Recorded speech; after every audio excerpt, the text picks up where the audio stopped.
अस्सलामुअलैकुम दोस्तों, learn and earn के यूट्यूब चैनल में खुशामदीद।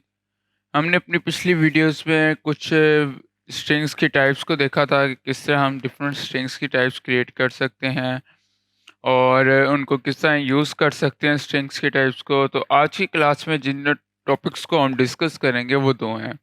तो पहले तो हम डिस्कस करेंगे कि वेरिएबल्स हम किस तरह किन किन तरह वेरिएबल्स क्रिएट कर सकते हैं, कौन कौन से वेरिएबल्स की टाइप्स होती हैं, और उसके साथ साथ हम डिस्कस करेंगे कंडीशंस क्या होती हैं और इफ़ एल्स कंडीशन और स्विच किस क्या होता है, इसको हम डिस्कस करेंगे। तो ये सब कुछ डिस्कस करने से पहले हम एक नई फाइल क्रिएट कर लेते हैं अपनी क्लास के नाम से और उसमें बॉयलर प्लेट लगा लेते हैं। तो ये हमारी फाइल क्रिएट हो गई। अब हम इस पे स्टाइल टैग लगाना चाहें तो स्टाइल टैग भी लगा सकते हैं, लेकिन अभी सिर्फ हम कंसोल की जावास्क्रिप्ट को देख रहे हैं तो स्टाइल का हमारा कोई काम नहीं है। तो थोड़ी-सी मार्कअप ऐड कर लेता हूँ, बस इसलिए कि पता रहे कि हमारा सर्वर ऑन है, चल रहा है। तो उसके लिए मैं पी का टैग लगाता हूँ और उसके अंदर लोरेम डाल दी और Alt Z दबा के मैंने इसको टॉगल रैप कर दिया। तो अब हमारा ये बॉडी के टैब में थोड़ी-सी मार्कअप ऐड होगी। अब इसके साथ ही हम जावास्क्रिप्ट के लिए क्या करेंगे, जी बिल्कुल सही आप लोग समझे, हम जावास्क्रिप्ट के लिए इसके अंदर स्क्रिप्ट का टैग लगाएँगे। तो हमने स्क्रिप्ट का टैग लगा लिया अब। तो अब हम क्या करेंगे, अब हम इसके अंदर स्क्रिप्ट के टैग में एक स्ट्रिंग लिखेंगे, वेरिएबल क्रिएट करेंगे। तो हमने var लिखा और var के बाद str, यहाँ पे टेक्स्ट लिख देता हूँ, इसको नाम देता हूँ। टेक्स्ट के नाम से मैंने एक वेरिएबल क्रिएट कर लिया। अब आप कहेंगे ये तो वही है जो हमने पहले देखा था, सेम टू सेम। इसमें तो कोई डिफरेंस हम देखेंगे। मैं अब इसमें कहता हूँ, मैं कहता हूँ this is variable.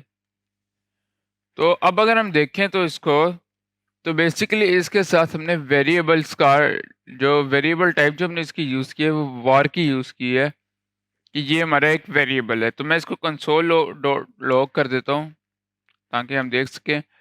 Console dot log किया और उसके बाद मैंने टेक्स्ट को इसमें एंटर कर दिया, टेक्स्ट। अब मैं इसको सेव करता हूँ और अपने सर्वर में जाके गो लाइव चला जाता हूँ। पिछला सर्वर मैंने डिस्पोज कर दिया और अब मैं गो लाइव जाता हूँ। गो लाइव आ गया और इंस्पेक्ट और कंसोल की तरफ चलते हैं। तो कंसोल में जाके हम इसमें जाके देखते हैं, तो ये देखिए हमारा दिस इज़ वेरिएबल लिखा हुआ आ गया। तो ये देखें दिस इज़ वेरिएबल आ गया। तो अब यहाँ पे एक मसला आता है कि अगर मैं इसको चेंज करता हूँ, मैं एक और var के नाम से क्रिएट करता हूँ वेरिएबल। मैंने अपने प्रोग्राम में लिखा वेरिएबल टेक्स्ट के नाम से एक मैंने वेरिएबल क्रिएट कर लिया। अब मैं एक और क्रिएट कर लेता हूँ, एक और वेरिएबल टेक्स्ट के नाम से क्रिएट कर लिया और मैंने इसको लिख देता हूँ दिस इज़ var। सेव करता हूँ इसको और जाके देखता हूँ। तो देखो ये दिस इज़ var आ गया। अब यहाँ पे मसला कहाँ पे आता है? अब इधर एक मसला आता है कि अगर तो मैं लिख रहा हूँ, मैं प्रोग्रामिंग कर रहा हूँ और मैंने thousands like hundred of lines of code लिखा है। मैंने लिखा है, प्रोग्राम लिखे जा रहा हूँ, मैंने एक वेरिएबल क्रिएट किया है टेक्स्ट के नाम से। 400 लाइन्स का कोड लिखने के बाद मैं दोबारा टेक्स्ट के नाम से एक और वेरिएबल क्रिएट करता हूँ। और मैं ये भूल जाता हूँ कि मैंने पहले भी वेरिएबल टेक्स्ट के नाम से एक वेरिएबल क्रिएट किया है, ये मैं भूल जाता हूँ और मैं दोबारा एक नया वेरिएबल टेक्स्ट के नाम से क्रिएट कर लेता हूँ और उसके अंदर कुछ और डाटा रख देता हूँ। तो अब जो हमारा पिछला डाटा होगा वो ओवरलोड हो जाएगा, वो हमारा जो सर्वर होगा वो उसको फॉरगेट कर देगा और उसकी जगह पे जो हमारा नया डाटा होगा वो आ जाएगा। तो इसलिए कि हमारा पिछला डाटा जो है, हम एक नाम से एक प्रोग्राम के अंदर 2 वेरिएबल्स क्रिएट ना कर सकें। यहाँ पे 2 चीज़ों का डिफरेंस है कि लाइक अगर मैं कहता हूँ इसको सिंपल टेक्स्ट लिख के मैं इसको चेंज कर रहा हूँ तो ये कोई मसला नहीं। टेक्स्ट लिख के अगर मैं चेंज कर रहा हूँ तो उसका मतलब है कि मैंने पहले एक वेरिएबल क्रिएट किया हुआ है टेक्स्ट के नाम से और मैं उसको एडिट कर रहा हूँ। लेकिन जब मैं इसको var टेक्स्ट के नाम से दोबारा क्रिएट कर रहा हूँ तो इसका मतलब ये है कि मैंने पहले टेक्स्ट को, मेरी याददाश्त में, मेरे ख्याल से मैंने var टेक्स्ट का पहले कोई वेरिएबल क्रिएट नहीं किया हुआ। मैं एक नया वेरिएबल क्रिएट कर लेता हूँ var टेक्स्ट के नाम से, उसके अंदर नया डाटा रख देता हूँ तो मेरा पिछला डाटा रिमूव हो जाएगा। इस चीज़ से बचने के लिए हमारे पास जावास्क्रिप्ट में एक और हल है, हम लेट यूज़ कर सकते हैं। तो देखते हैं लेट क्या होता है। तो लाइक अगर मैं इसको कमेंट आउट करूँ और लेट के नाम से एक टेक्स्ट क्रिएट करता हूँ, लेट के नाम से लेट का रोल भी सेम वार वाला होता है। आप उसके वेरिएबल्स क्रिएट कर सकते हैं लेट के नाम से। लाइक अगर मैं कहता हूँ let text is equal to this is text, अगर मैं इसको सेव करता हूँ, सेव करके अपने लाइव सर्वर पे जाता हूँ, देखिए दिस इज टेक्स्ट आ गया। अब मैं काम करता हूँ, अब मैं कहता हूँ तो इन दोनों में डिफरेंस क्या है? इन दोनों में डिफरेंस ये है कि मैंने कंट्रोल सी किया, कंट्रोल सी करने के बाद मैंने दोबारा इसी को एक और मैं वेरिएबल क्रिएट कर लेता हूँ लेट टेक्स्ट के नाम से ही, सेम वेरिएबल लेट टेक्स्ट मैंने किया is equal to another text, another text. तो मैंने एक और वेरिएबल क्रिएट कर लिया सेम उसी मेथड से कि अनदर टेक्स्ट का। और अब अगर मैं इसको सेव करता हूँ और सेव करके मैं अपने सर्वर पे जाता हूँ, देखिए यहाँ पे आ गया, हमारे पास एरर आया था एक, uncaught syntax error, identifier text has already been declared. तो अब यहाँ पे हमें जावास्क्रिप्ट कहता है कि भाई आप बोल के दोबारा इसको क्रिएट कर रहे हैं, एक और टेक्स्ट सेम वेरिएबल्स आप दूसरी दफा क्रिएट कर रहे हैं।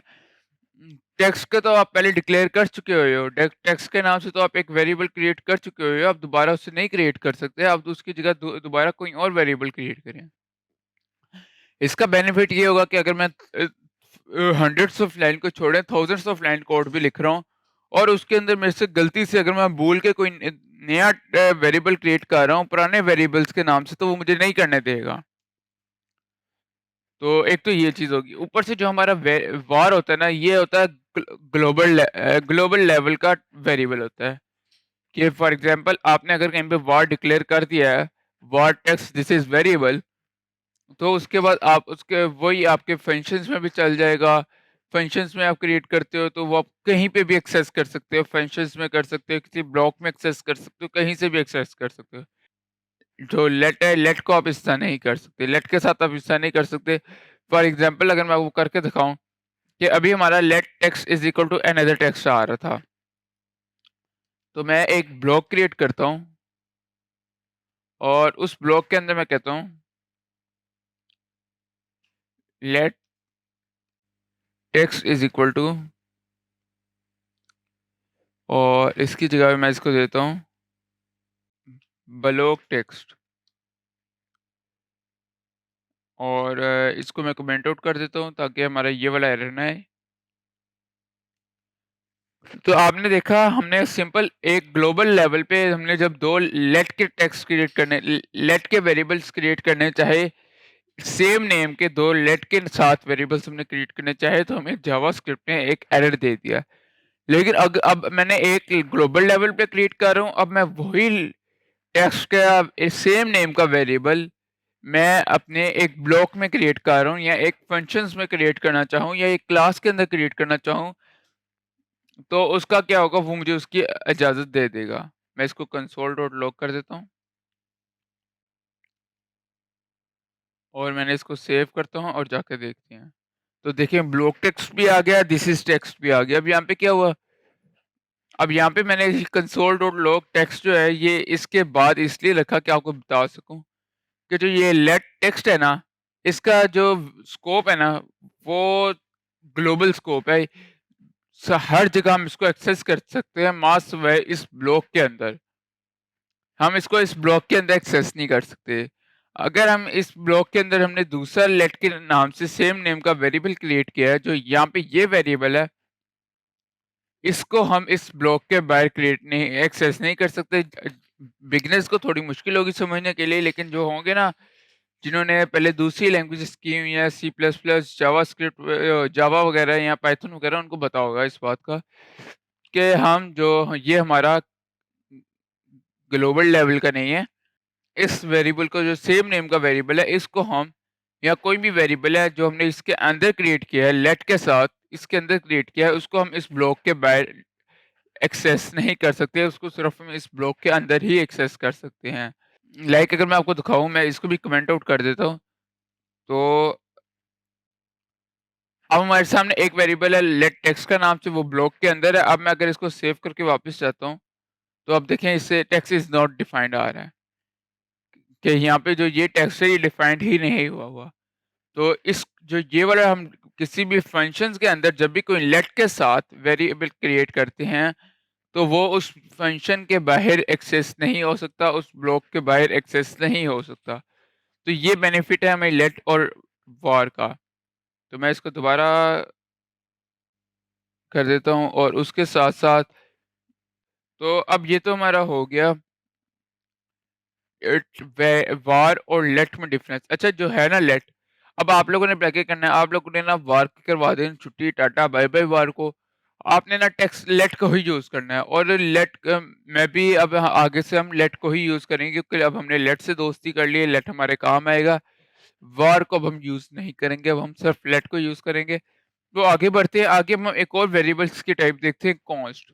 अब हम कॉन्स्ट देखेंगे और कॉन्स्ट क्या होता है वो भी हम देख लेते हैं। मैं कहता हूँ कॉन्स्ट मैं क्रिएट करता हूँ, कॉन्स्ट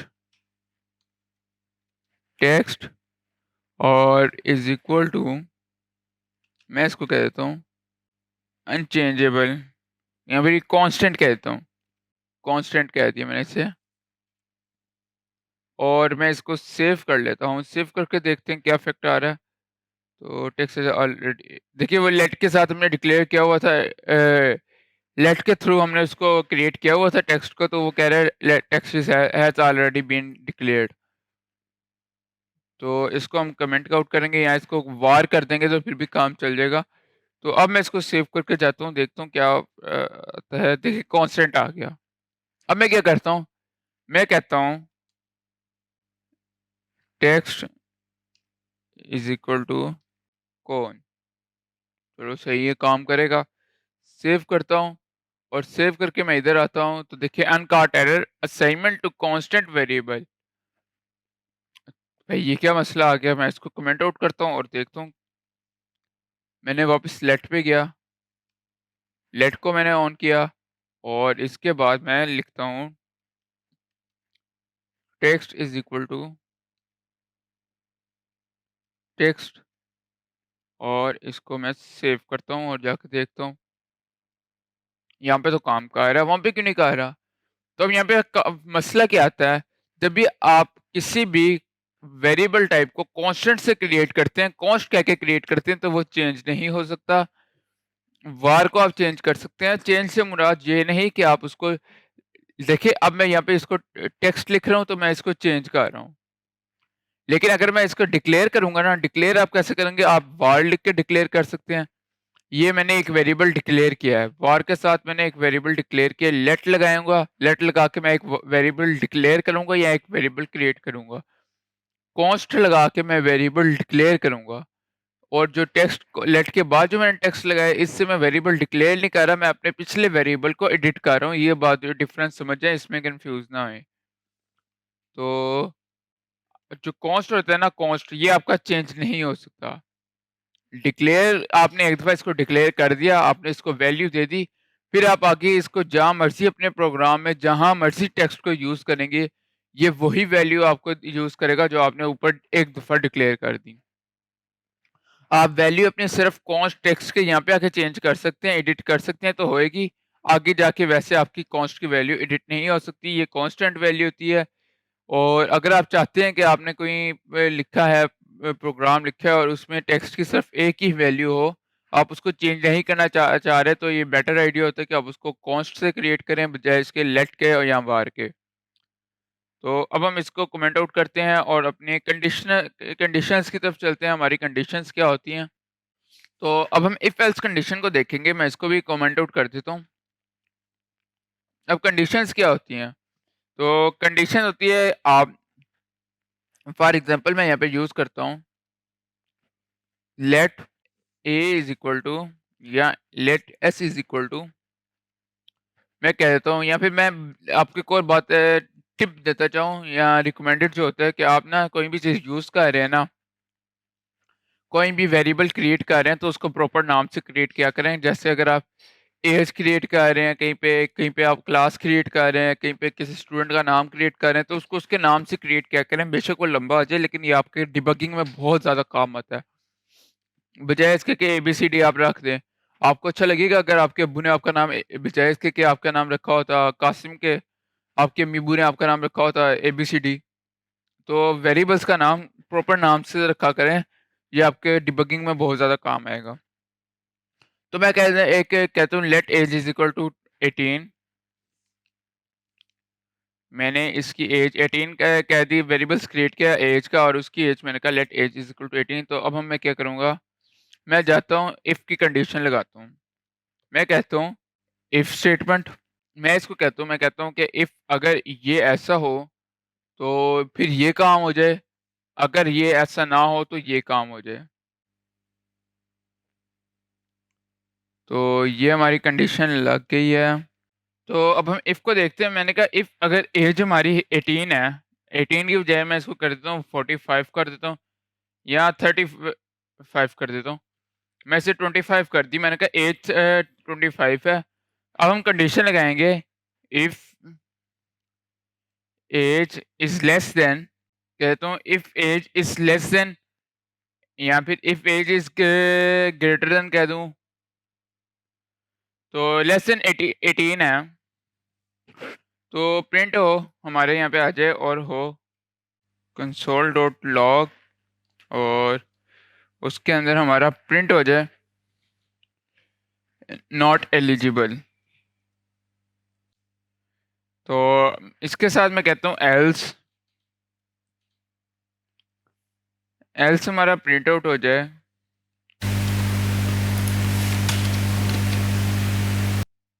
अब मैं इसको सेव करता हूँ और देखता हूँ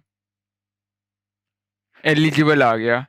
तो ये एरर कहाँ पे आ रहा है वो भी हम देख लेते हैं। हाँ, तो एरर हमारे ये कंसोल डॉट लॉग का आ रहा है, इसको मैं डिलीट कर देता हूँ। अच्छा, अब यहाँ पे क्या आ रहा है, मैंने कहा अगर हमारी एज जो है 25 की वैल्यू मैंने उसे दी, और मैंने उसे कहा कि अगर तो हमारी एज इफ़ हमारी एज 18 से छोटी होगी तो आपने कह दिया नॉट एलिजिबल है। फॉर एग्जांपल आप सीएनआईसी बनाने जाते हो या कहीं पे एडमिशन लेने जाते हो, और वो कहते हैं कि अगर आपकी एज 18 से छोटी है तो आप एलिजिबल नहीं हो, 18 से बड़ी है तो एलिजिबल हो।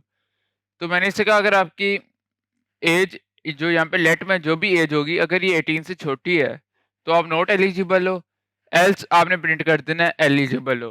तो इसने 18 से चूंकि बड़ी है तो इसने एलिजिबल प्रिंट कर दिया है। तो अब मैं अगर एज को यहाँ पे 2 कर देता हूँ, 2 करके सेव करता हूँ, तब ये क्या कहेगा, तो तब ये कहेगा नॉट एलिजिबल। तो ये आपकी कंडीशंस हैं, आप कंडीशन लगा सकते हैं, और इसके साथ एक तो ये आ गया, इसके साथ एक और आता है। तो इस कंडीशन के साथ अब हमने इफ को एल्स को देख लिया। अब मैं चाहता हूँ एक साथ 3-4 कंडीशंस को अप्लाई करना, तो उसके लिए हमारे पास होता है एल्स इफ। तो एल्स इफ आप जितने मर्जी लगा सकते हैं, हमने पहले एल्स इफ लगाया। मैंने पहले एल्स इफ के साथ मैंने उसे कहा अगर एज कह लेते हैं 18 से छोटी है तो ये, लेकिन अगर एज जो है वो हमारी हो जाती है 18 हो जाती है तब क्या होगा। तो मैं उसे कहता हूँ age age is equal to 18। तो उसके लिए आपने लिख देना console dot log eligible, and साथ आप लिख देंगे एलिजिबल के साथ आप कहते हैं उसको कि साथ कुछ भी आप टेक्स्ट एंटर कर देते हैं, लाइक आप कहते हैं अगर आपकी एज 18 है तो फिर आप क्या लेते हैं, फौरन आ सकते हैं, या फिर आप पार्शली एलिजिबल आप उसको कह सकते हैं, पार्शली एलिजिबल, और फिर आप इसे कह सकते हैं एल्स एलिजिबल।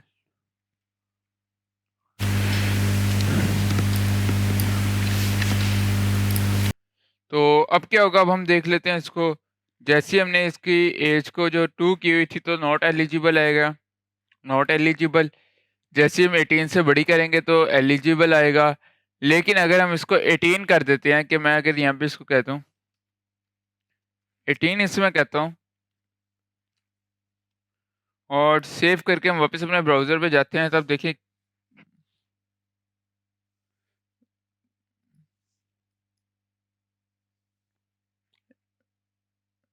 एल से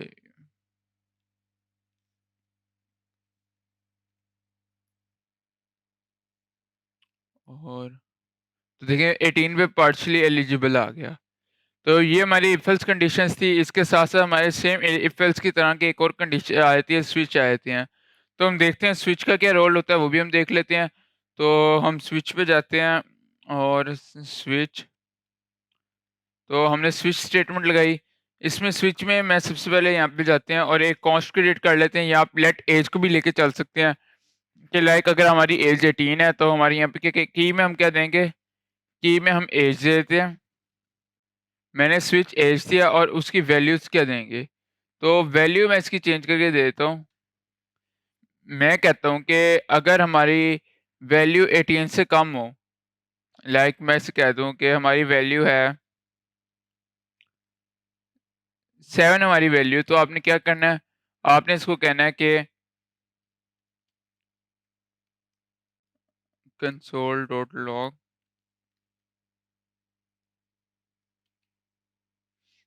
और इसको मैंने सेव किया और मैं इससे एज को 7 कर देता हूँ।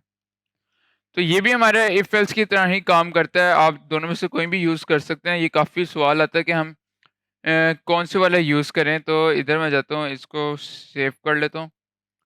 तो देखिए नॉट एलिजिबल आ गया क्योंकि हमारी जैसी एज हमारी 7 हो तो हमने उसे कहा था आपने console.log नॉट एलिजिबल कर देना है। लेकिन इसमें आपके पास स्विच में आ जाता है कि अगर आपके पास फाइनाइट नंबर ऑफ ऑप्शंस हों तो तब आप स्विच यूज़ कर लें, वरना आप इफ यूज़ एल्स यूज़ कर लें। लेकिन आप कोई भी यूज़ कर सकते हैं, डिपेंड अपॉन यू कि आप जो यूज़ करना चाहें। इससे हम 3-4 केसेस क्रिएट कर लेते हैं।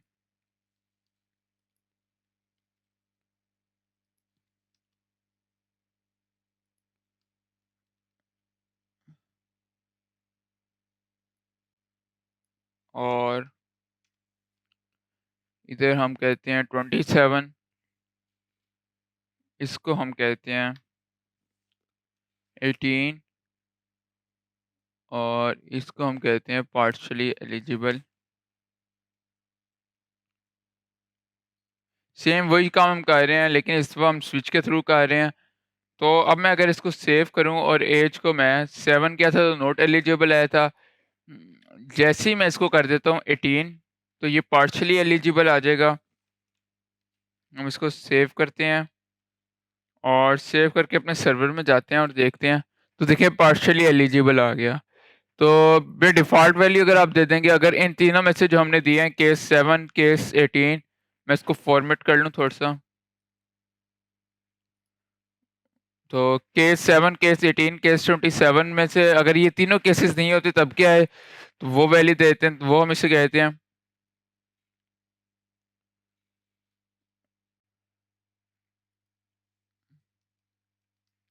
मैं कहता हूँ एंटर वैलिड ऑप्शन। आप यहाँ पे लाज़मी नहीं आप एज ही दें, आप इसमें वीक से दिन दे सकते हैं, मंडे, ट्यूसडे ट्यूसडे दे सकते हैं, कुछ भी दे सकते हैं आप इसकी वैल्यूज़ में, तो वो मैटर नहीं करता। एंटर वैलिड ऑप्शन वैल्यू, इससे हम दे सकते हैं। इसको मैं सेव करता हूँ और सेव करने से पहले मैं यहाँ पे 7, 8, 27 की बजाय 28 कर देता हूँ। अब देखिए हमने 28 का कोई केस क्रिएट नहीं किया हुआ, तो अब क्या ऑप्शन आएगा, अब हमारी बाय डिफ़ॉल्ट वैल्यू आ जाएगी एंटर वैलिड वैल्यू। तो ये हमारे केसेस आ गए। अब केसेस का सारा कुछ वही है जो हमारा इफ एल्स का है। ये डिफरेंस कहाँ पे आ रहा है, जो चीज़ आपको इसमें समझने वाली है वो ये ब्रेक है। ब्रेक का क्या रोल होता है, ब्रेक का रोल होता है कि जैसी हमारी बिल्कुल वही जो हमारी इफ में कंडीशन मीट हो जाए तो वो अगले सारी कंडीशंस को छोड़ देता है। जैसे अगर हमारी इफ के अंदर एज 18 से लेस हो जाती है तो वो सिर्फ इतना चलेगा, उसके बाद वो ये सारा कुछ छोड़ देगा।